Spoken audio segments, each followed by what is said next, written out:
Welcome. I'm Kevin Miller. This is a podcast for your personal evolution. In this episode, how to transition through the most difficult endings of your life. I'm tempted to start by saying, hey, if you've ever gone through a significant transition, listen to this, but I'm not going to, because I bet everyone listening has had something end in their life that they didn't choose. And chances are 99.9%, I believe, that you didn't come through unscathed. So in this episode, I'm going to share a message that has been a guiding light to me in recent difficult times. Every week, you tune in to hear me talk with an expert in human potential, usually someone with a new book that compiles their latest research.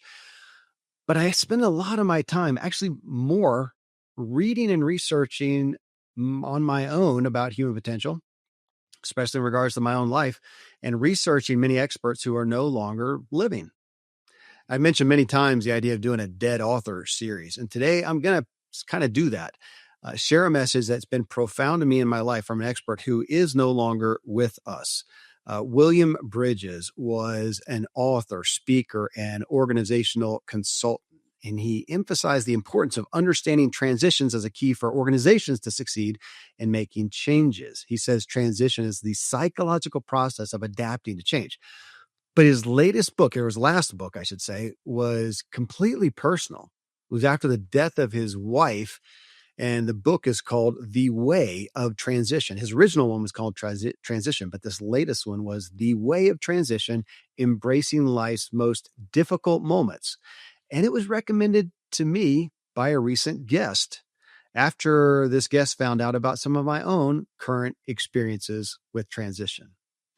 So coming up, I'm going to walk you through the highlights of here, for those of you watching the video, this book, William Bridges' book, Life Altering for Me, The Way of Transition.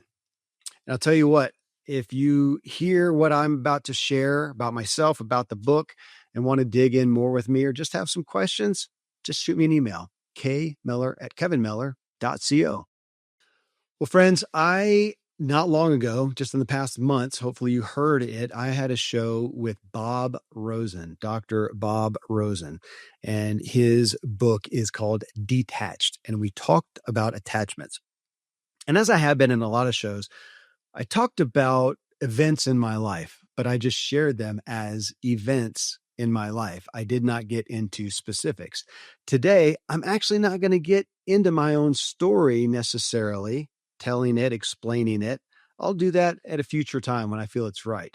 But I've had a big transition. I recently would have celebrated 32 years of marriage, but just prior to that, we ended that marriage.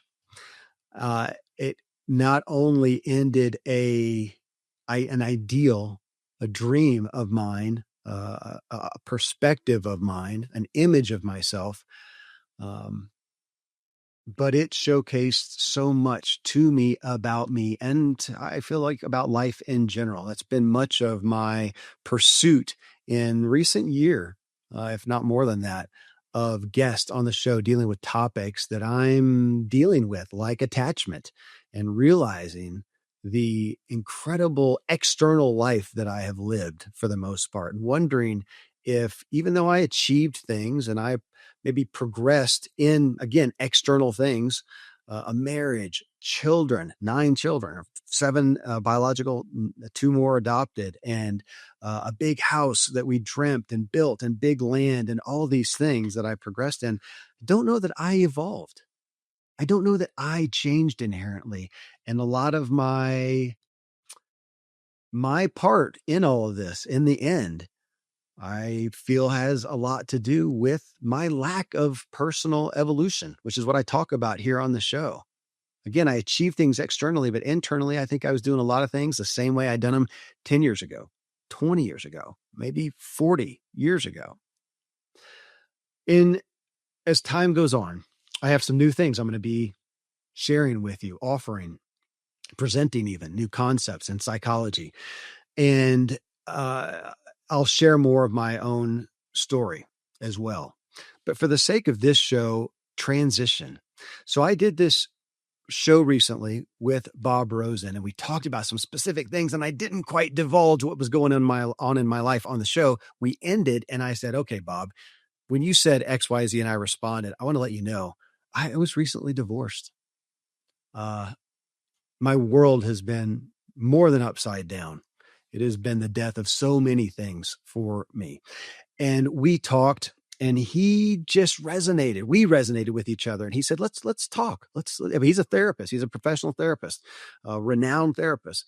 He said, let's talk again. So a week or two later, we talked. It was really kind of a therapy session. And in that talk, he said, Kevin, I really want to recommend a book to you.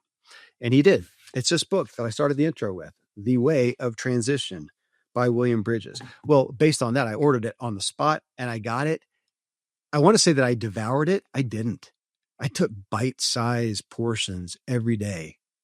I still am. I'm just going to go back and reread it now. I highlighted so much, so significant to me. And it really, my take on it. So what you're going to hear is my journey through it was really looking at these deaths of a marriage, of a home, our beloved home. The deaths really of my attachments, my identity. So I'm going to give you some highlights of this book. I haven't done a solo show like this and I can't remember how long.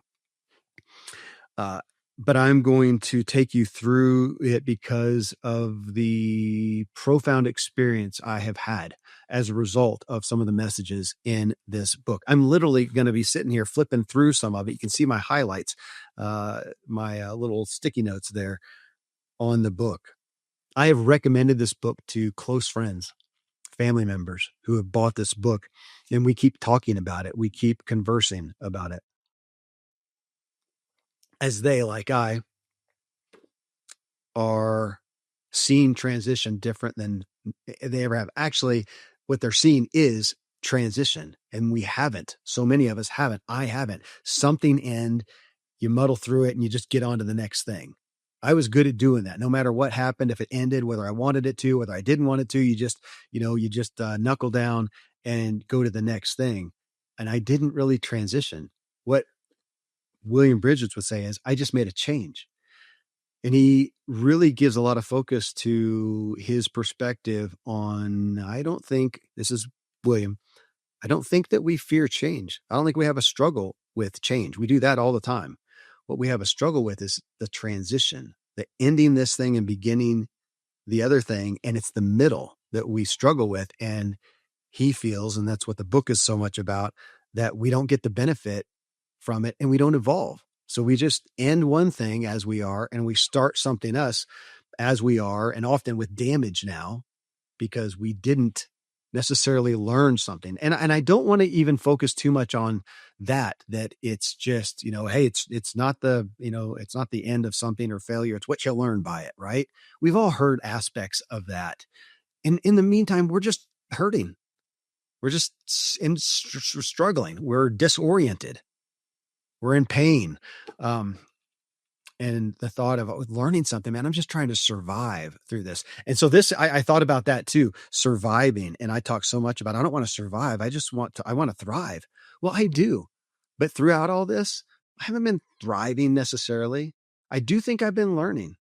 And it's changing me in ways that I need and want to change.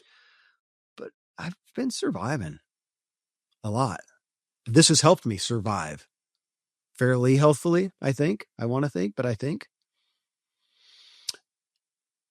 the opportunity is to end something and to look at the pain of it and to acknowledge the pain of it, but then look at what do we want to correct?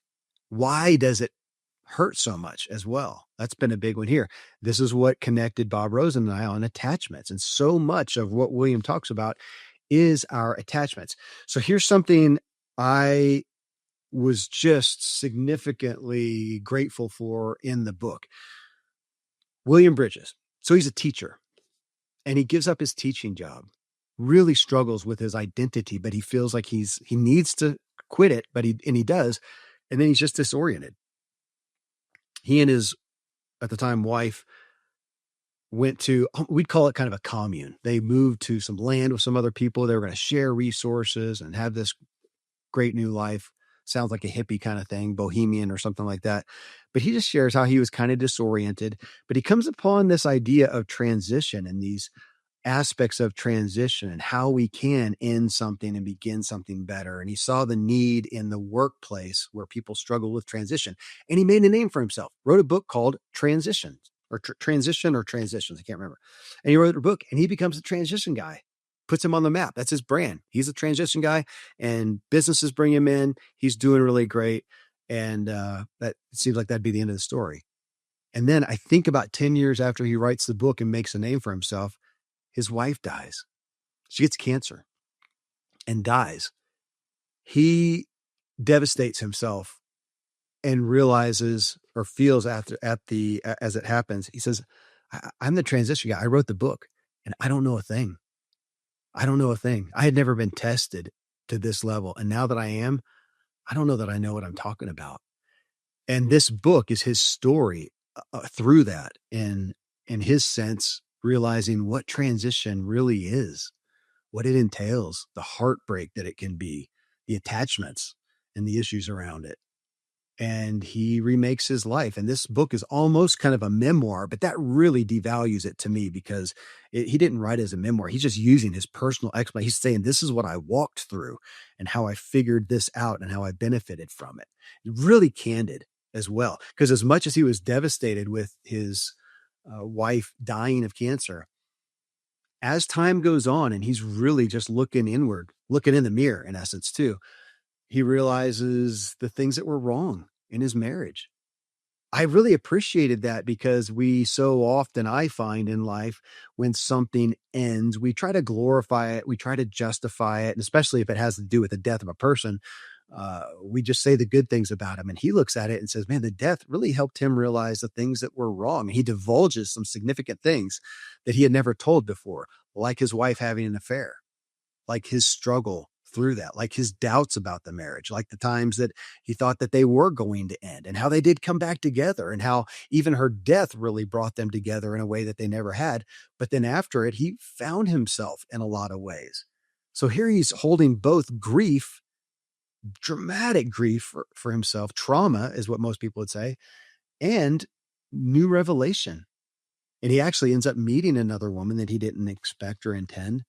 And she's actually carrying on his work today. I actually thought about pursuing her to talk about this, but I obviously decided not to. So here's his definition of transition. All right. I'm going to literally read this out of the book. If you're watching the video on YouTube, here it is. Transition, on the other hand, is the process of letting go of the way things used to be and then taking hold of the way they subsequently became. In between the letting go and the taking hold again, there is a chaotic but potentially creative neutral zone. When things aren't the old way, but they aren't really the new way yet either. This three-phase process, ending the neutral zone and beginning again, is what William Bridges calls transition. He says on the next page, but because we can't accept letting go of that piece of ourselves that we have to give up and because the situation has changed, that's why we don't do transition well. And looking at what is ending, think about the things that ended in your life or are ending in your life. I happen to be walking with some people who have marriages that are ending right now, that they're dramatically struggling with. And we're talking about this book and talking about transition. People who've lost jobs, people who have lost children, people who have lost an ideal. I lost my home, which may not sound like a big deal, but it's a home that we dreamt. My former wife and I dreamt it up. We drew it out on paper. I have these papers that we initially drew out, the idea. And then we had a draftsman, make up a legit draft of it. And then we took it to an engineer who actually crafted the house to work like we wanted to. It was this 4,800 square foot home, post and beam, like a normal home, but then it had straw bale walls. Incredibly unique. I've never heard of a straw bale home that big. 2 stories, this huge box out in the woods on 5.5 acres of the biggest aspens I've ever seen. And we did it. We built it. We moved our 5 children in at that point. And 2 weeks later, the birth of our 6th happened in that home. We had some home births. And then about 15 months after that, the birth of our 7th and last biological. And then after that, the adoption of one of our 8th kid. And then we welcomed in our 9th kid sometime after that, and had other people live there on and off. Dream home. We were there from the time we built or we bought the land and moved in and to where we just recently sold the home, was almost 20 years. It was a dream, and I can look at it with amazing gratitude and be grateful, so grateful that I even had that chance. Well, I had a dream. It existed. It happened. I have the memories. I have the pictures. They existed. And now it's over. It's an end. And me looking at, why was it so difficult for me? Back to Bob Rosen, and William Bridges talks about it a lot. What was I attached to? One of my daughters actually wrote a poem for me, and it was about me being in love with expired versions of things, expired versions of my marital relationship, expired versions even of the kids. They're not little anymore. I've only got 3 of my actual kids living at home right now, and two of them will be gone in a couple of years. And then we'll be down to 1. I don't have little kids. That dream happened. I got to experience it. We've got the pictures of all these little kids and the epic vacations and the epic holidays. Christmas, man. We did Christmas for a month, full on, every day, every night, Advent, singing, and incredible things. Of course, I can hear people going, how can it be so incredible? And yet it ended. That's a story for another time that I am eager to talk about. But this is about transition. I saw so many things ending, and it felt like the end of me. Why? It was my identity. All these things were attached to my identity, and I didn't even know what to let go of, much less was I able to let go of it. He talks in here about the need to disidentify. If you've ever heard the term individuation, when we're a kid and we're part of our family, especially connected to parents or our caregivers, and then we reach that age, a lot of times we think about it as teens or so, and we reach that age of realizing, wait, those are just people, and I'm me, and it can be difficult sometimes. And some people never do. They stay stuck in that framework forever, but they need to individuate. Well, in this sense, when there's a transition and ending, William Bridges talks about there's a time that I need to disidentify with these things that don't exist. I'm no longer married. I'm no longer a husband. I no longer have a spouse. That thing that was my life from a youth for, again, almost 32 years, it doesn't exist anymore. It's gone. I don't wear a wedding ring.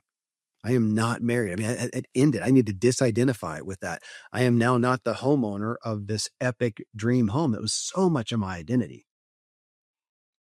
And all the belongings, all the cars and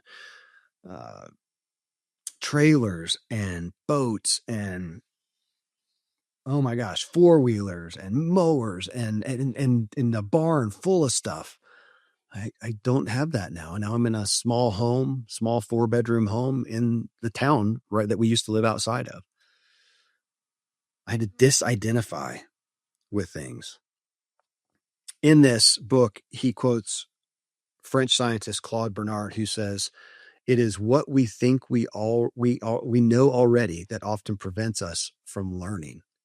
And I've had to let go of so many things that I thought I knew, so many beliefs that turned out not to be true, that I had held on to so much because they were part of my identity. And you probably heard me talk about beliefs. I struggle with the concept. Now, there are things that today I, like you, am believing in. But I've had so many things change, and so many of my past beliefs turn out to not bear fruit as I see it, that it's hard for me to set anything in stone. Now, there are things that I am believing in very strongly, like gravity. I'm not about to jump off the top of my house here, and many other things. But I'm choosing to still somewhat hold them lightly. I'm going to get up today. I'm going to be believing in those. man, if I experience something new, somebody shares something with me, something happens, an experience that changes it, then it changes. So today I'm believing in these things, but man, I had to leave a lot of beliefs. William says here, what it is time to let go of is not so much the relationship or the job itself, but rather the hopes, fears, dreams, and beliefs that we have attached to them. And again, I looked at my home as this epic place for all the kids, even when they weren't there.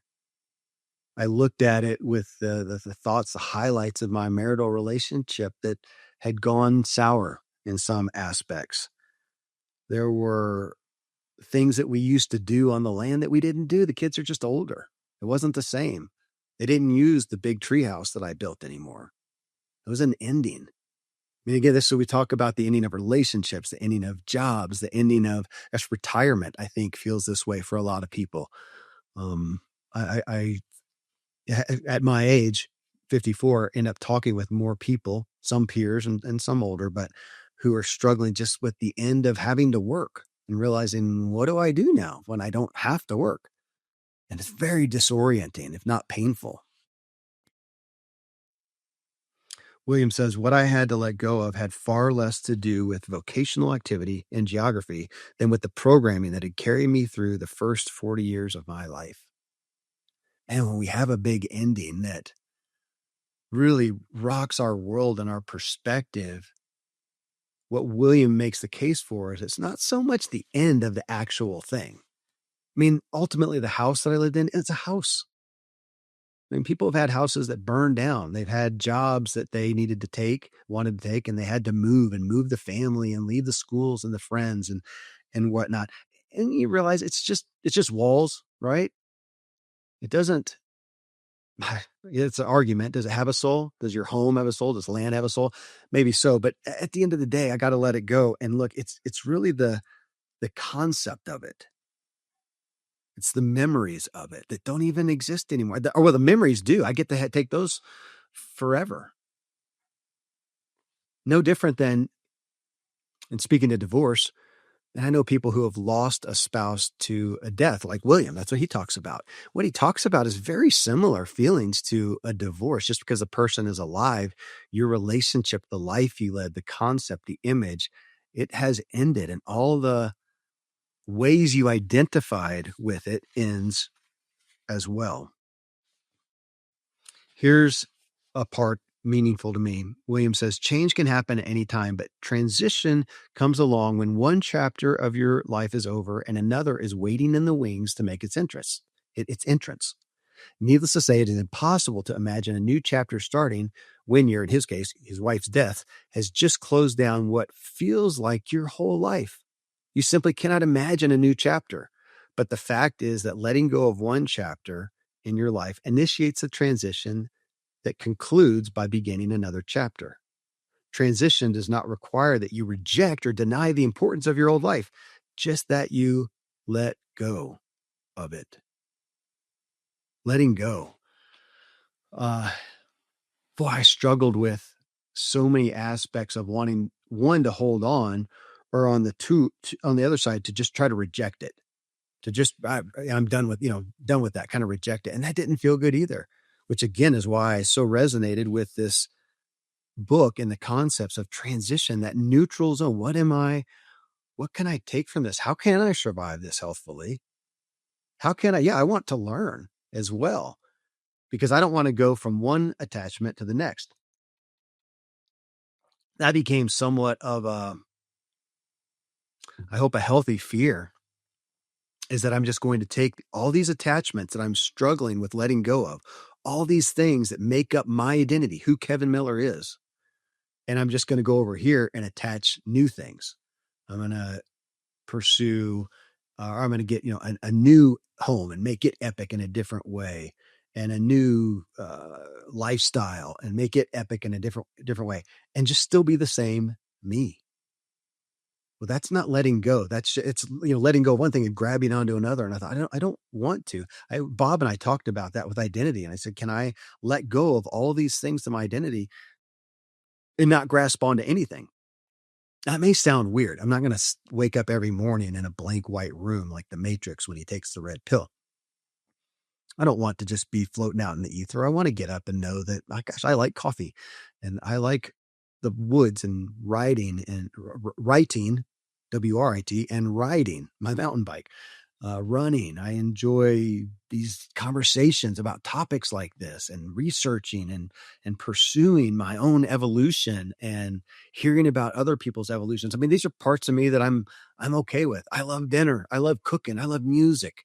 And I'm okay with those things, but how, as Bob Rosen say, how severely am I attached to them? Can I exist without them? I want to be able to. It doesn't mean I want to do without those things, but I'm going to be cautious about my relationship with them, how tightly I've held on to them, and how much of my identity is around these things. He ends a sentence here saying the most important relinquishment is not of the person, but of the life that you shared with that person. I could say the same thing. It's not the house, but the life and the memories you made in that house. It's not the job, but the things that that job did for you. It's not the role that ended that you had, then you're no longer XYZ. It's the memories with that, the relationship with that. Man, these are, again, I'm giving you highlights of a book I studied. Sometimes I'd only get a few pages into it, and then I'd go off thinking, I'd journal or I'd write about it. He says a line that I really appreciate. He says, until we can let go of all these things, all these attachments, we are held in an enchantment. I really like the word enchantment. We've been using the word illusion or delusion. And I realized as I was connected to so many things, I had such a hard time selling a car. We moved to Colorado and started having, we thought we were done with 3 kids and had our 4th kid. I had this vision in my head of a big car, big SUV to take care of them. You could just push a button and have 4-wheel drive. And I bought this Chevy Suburban. That was in, I think, 2003 or 2004 that I bought it. I still had it up until a few months ago. I still had it. We outgrew it we outgrew it 15 years ago. Had our 7th kid, and that took us over that. And I bought an all-wheel drive van that I still have. I haven't sold it yet. I do use it for fun and adventure as well. But the Suburban was just on our property, kind of like a farm truck. And I still held on to it. It was nostalgia. I was living kind of in an illusion of the past. And I realized that with so many things, clearing out this home and this land, so many things that I had held on to hold on to the image because it was my identity. And to let go of that, I think without the help, because on one hand, I mentioned this to somebody recently, could look at it and go, man, so here's a dude who is a purveyor of all this self-help stuff, right? Self-improvement, personal development, human evolution. What do we call it? Human potential. Who's doing that. And yet he still divorces, sells the family home. What's with that? On one hand, man, I get that. That has some fairness to it. On the other hand, I think only it's the grace that I had that stuff that kept me sane, that I'm not nuts at this point. I'm not in the gutter somewhere. With the level of what I feel like my attachments were and my identity and my ignorance to my inner life to a great degree. I think I would have ended up in a really, really bad place. William says transition always has at least as much to do with what we let go of as it has with whatever we end up gaining in its place. That again got me looking at what am I leaving? And am I just going to jump to another attachment? And he says, and just what is it that one has to let go of to benefit from this renewing transition? Can I make this transition? And again, I'm not going to justify anything. I'm not going to look back and go, oh, kind of like we do sometimes with job. You got fired and years later you go, that was the best thing that ever happened to me. Maybe it was.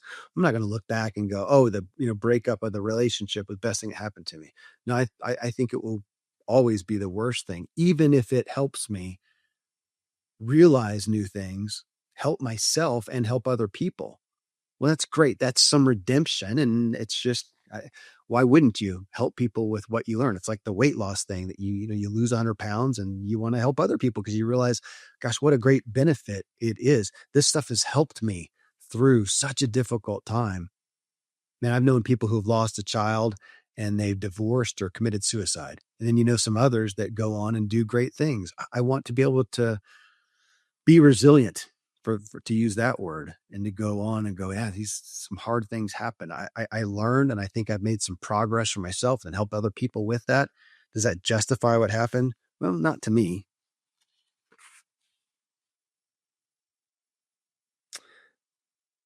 He talks about the challenges being subjective. That's something you're going to hear from me in the coming months, talking about a new psychological and spiritual operating system that we've put together. And the me looking at that my quote reality is not reality. It is my story. And really having to be honest, not devaluing or minimizing my own emotions or feelings, but looking at it and go, could anybody else have been in my position and feel a certain way? Could somebody look at it and go, oh my gosh, man, I am so worn out from the land and the big home and all the kids and the marriage. And now I'm free. I'm free. I can do what I want. I can focus on other things. I don't have so many uh, things to take care of. Somebody could. I mean, I've known people who felt kind of like that. They were kind of done with it. And I kind of look at those things and go, gosh, I can kind of relate to those, but I got to admit too, it's not how I feel. I feel a lot more disorientation, a lot more disconnectedness. So here I'm letting go of all these things. And in the meantime, call it the neutral time, even though in essence, I could say my new beginning has started. I am in a new place. You can see those of you watching the video, I'm in a new studio. It's a studio in my home. I gave up my office as well because I just don't need it. I don't have kids making noise at home. I don't have a need to go to an office. So I set up a studio in this new home that I have. And man, a lot of things are easier circumstantially, externally. But I feel disconnected. Even as I look, I hope consciously at my identity and the attachments and the things that I just burnt out with. That's a lot of part of my marriage was me burning out just on this lifestyle that we created. I mean, who has 9 kids? It takes a lot of work. My life's goal wasn't to be just a full-time father every day for the rest of my life and really do nothing else. I've got other pursuits and other things. I've got friends. I got so many friends, more and more, it seems, that have only 3 kids or only 1 kid or more and more, no kids. And the things that they're able to invest in, I appreciate that. I don't regret any of my kids, but having so many kids, I was just driving with my hair on fire. That's part of my book. What drives you? What came out of that? Driving without really asking. William says, why transition happens when it does is at one level a mystery, but in another sense, it is not so difficult to explain. As we move through life, we extrude the world we live in the same way that a crustacean grows its shell for protection. I'm not saying that the world doesn't have important elements that are objective, just that it is so colored by how we experience it, and that experience is so individual that it is difficult to know how much we create and how much we encounter. Man, so much of my life I felt was reality. It is. And then to realize I was just driving he talks about protecting so much to protect my self-image that was based on all these external these external things, on what my wife thought of me, on what my kids thought of me, how other people viewed me. I don't feel like I put on a facade and really even a persona. It was me. It was the best me that I knew, but it was a very external focused. I one time called myself a performance coach, and that's relevant. It was about performance. I mean, life is a performance. We go to a job and we perform. We go to a church and we do things and we perform. Doesn't mean it's not authentic, but it's external. It's performing. And we can do that. What I realized out of that, and I think I mentioned it in recent shows, and we'll be talking about it in the future, is how I feel like I was pretty confident. I know a lot of people who are really confident in their abilities, in their capacities, in their insights, and their intellect and whatnot. They're confident, but inside they're very secure. It's still external focused. If you took away the things that we do and the things that we have, take away our roles and our identities, what we identify with, what's left? Are we secure in there? And if it's all external, then it's the daily grind to keep it all up, to keep it all up, to keep it all up. Because without it, I don't know who I am. So was I being inauthentic? I don't really feel that I was. It was just an immature authenticity, I feel like. I don't think I've ever said that before. I had authenticity that was fairly immature. William says in this, there's during transition, there's some reorientation or development that needs to take place. I think there's so many things that I've encountered. I've encountered big ends before, ending businesses, we had our initial life with my family, with my wife and 3 kids in Tennessee. And then we left everything and moved. I stopped being an elite cyclist. And I don't know that I reoriented or developed much. I just, put the pedal to the metal, put my nose to the grindstone, and just changed, went on to the next thing the same way I'd always been, repeating the same patterns I always had. I feel like my heart was in the right place, but man, my belief system was just the same as it always had been. He cites American author Margaret Housley writing, "In some circumstances, the refusal to be defeated is a refusal to be educated." Oh man, that I hit myself hard with that. That idea of no failure, no defeat. You just learn and you go on. But you learn. I don't even know that I learned though. I just persevered. Endurance. I feel like I did everything like a pro cyclist. Back then, man, and once the race starts, you just endure. And as a cyclist, I don't know if you don't know cycling, drafting is such a big part. And even if you're maxed out 100%, given everything you have, and you're with the pack and you don't feel like you can hang on, you have to. You gotta go beyond that. Because if you don't hang on with the pack and end up gapped off and behind you, and you've got 30% more effort because of the wind it's you're fighting, you're gone. It's over. It's a sport of overexertion, I feel. And a lot of athletes do. A lot of athletes, and it's not that it's the toughest sport, but the race in itself, the competition is one of the toughest things out there. And I treated life like that. Man, I'm not going to be defeated. No way. I just persevere and endure and go on as the same person I had always been. He talks about the need for a new way of being and a new identity. That's what I did not conceive of, and why I have been, again, I don't want to use the word devour, because that feels like I'm just chomping and swallowing. I have been savoring messages like this on how, in this case, to move from one. I want to learn to move from one life phase to the next and evolve, not just change. Again, I go back to his concept of, it's very contrarian to how we've always looked at it, that people don't fear change. We fear the hard transition in the middle, and we don't do it well. We don't, as he says, end something and then conceive of that neutral time. And he talks about it in depth, his own neutral time after his wife died, and coming to grips with his attachments, his identities. What he would say, that some of the truths about his marital relationship that he'd never let himself admit. That's been a hard one for me. I felt like the righteous, Christian man, and you don't say anything negative and you don't complain, and you just, again, I must, like a pro cyclist, you just endure. Well, that's not healthy. I didn't get it. I was ignorant.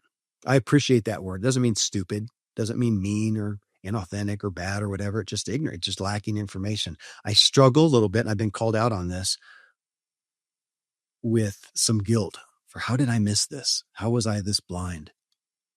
Why was my identity so fragile? I talked about that in a recent episode on validation. If you didn't catch that, it was just an episode or two or a week or two ago.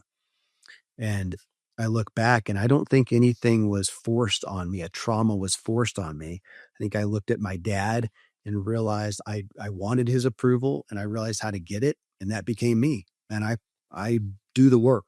I do external. I perform. I say the right things, how to win friends and influence people, which I'm grateful for. There's a time and place for all of that, and a level, a spectrum maybe for that. But I adopted that for my life. That's what I did. Took to some degree, my performing and pandering to my dad, that I don't think I don't know that he needed it. It's what I did. It's what I chose, what I grasped onto in my immature mind. And I took that right into my marriage. It wasn't healthy, and it wasn't helpful. This book, and again, I can't do it full justice. I'm giving you these literally, here's my notes and my underlinings. I recommend the book. I recommend the book to anybody. I don't say that often. William says here, we don't let go of anything important until we have exhausted all the possible ways that we might keep holding on to it. I did. I exhausted. Now, I'm not saying I did it healthfully or I did it exhaustively, but I exhausted myself coming up with how can I save the marriage for my part. I think my wife did as well. In our ignorance is how I perceive it. It wasn't for a lack of trying. It wasn't for a lack of doing things. If I look now, I would have done less and worked on this, how to be more, be being. He says, what had been cut off, he's talking about himself, was not just our relationship, but also the hopes, fears, dreams, and beliefs that had been connected with our relationship. He says, if you let go of only the external, the person and the relationship itself, but don't let go of the internal associations that had come to cluster around it, you would just find another person or another relationship or another job or another home or another role. I'm paraphrasing. And attach the same hopes and fears and dreams and beliefs to that one. That way you would go through a change, but not a transition. It's hard. It's hard for me. I struggle to encapsulate and define, okay, here's the point. So how to do it is this, and give a method. All right. So that's how I'm going to end the show here. You're not going to walk away with a method, and that's what we want. He talks about that. I'm not going to go through and read that section because it's quite a bit in there, but he talks about that we, as call it leaders, influencers, parents, friends, whatever, we're all looking for just for ourselves, for the 5 steps, the 7 keys, looking to somebody for a method. Okay, how do I do it? So how do I do transition well? How do I end something and begin something and do it right? Well, one, as he said, it's subjective. There is no right. You're looking at so for me, I'm asking, how can I do it that's constructive for me? And that's only based on what am I struggling with? How do I do it that's constructive for me? Based on me, my unique circumstances, but more than that, my unique being, my unique emotions, which for me, a lot of times is figuring out, what am I feeling? What am I feeling? And now, why am I feeling it? I'm usually curious with that, but even if I can't figure that out, it's just, okay, what am I feeling? Is that constructive? I've stopped asking, is it true? Because I don't know that there's a truth. I do want to look at it and go, is it mature?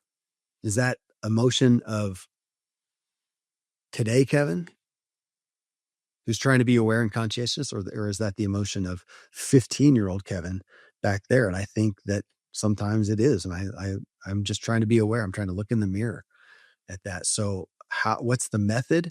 I don't know. What he talks about is the path. The path is something's ending. What am I feeling? Why am I having those feelings? Are they true? And in essence, I think they're hardly ever true. Could they be interpreted differently by me, by someone else? Sure. But how am I and how do I want to be interpreting them? That's not denying, again, my emotions. I spend a lot of time lately, even just allowing my emotions, going, gosh, I think I'm being sad. I'm saddening myself. Okay. No, that's okay. I'm going to marinate in that a little bit, not just sit and stew in it, but just consider and ponder that.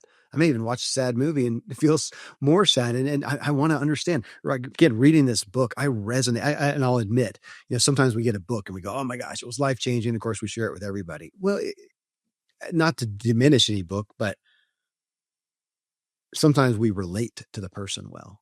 I relate, I think, to his style.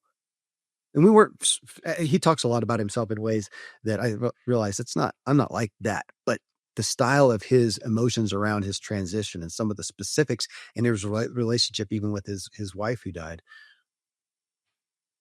were very relevant for me. So in that, I got to admit that there's a bias, but oh my goodness, it's a book to study. If you want to look at the endings that you've had, if you want to look at the endings you're facing, but I would say even the ones you've had, because now I'm looking back at all the endings that I've had and reconsidering them, reinterpreting them and going, gosh, I interpreted that in my in an immature way, I think. Now today, can I say I'm doing it in a mature way? I don't know, but it's more mature.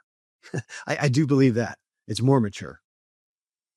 And I want to understand more. I want to then not just do different. I want to be being differently and go into the next phase on a path that's healthy, that's constructive for me and other people. I say that in truth, I think a path that's just healthy for me, because if it's healthy for me, I will be better for other people. So I'm not even focused on them so much. Now I'm obviously looking for feedback from folks. If you haven't heard the show that I did on validation, I highly recommend it. So there's the book, The Way of Transition, not to be confused with his initial book, Transition or Transitions, that he wrote 10 years or so prior to this one. This is The Way of Transition as he talks through his new learning. And again, I love that he starts off going, man, I was the transition guy. That was my brand. I was the expert. And then my wife died and I thought, I don't know if I know a thing. That speaks to me. And that way I would say with human potential, which I thought that I had been involved with all these years of my life, I look and go, no, I that was performance maybe, but this is new for me. I'm learning about true human inner evolution like never before, and proud to have this platform to do it and people to walk with in doing it. So, I give you that. And if you have questions, then I would invite you. Questions about me and what I've gone through, questions about transition and William Bridges, he's not around for me to connect you with, then let me know. Just email me at kmiller@kevinmiller.co. The book, again, I incredibly recommend it, is called The Way of Transition, Embracing Life's Most Difficult Moments. I think if I wrote the book and wrote the tagline, I'd say most difficult endings, but it's relevant for all moments. In my bias currently, am focused on endings. Thank you for tuning in. Look forward to journeying with you more. Here's to the evolving you and me. Yeah.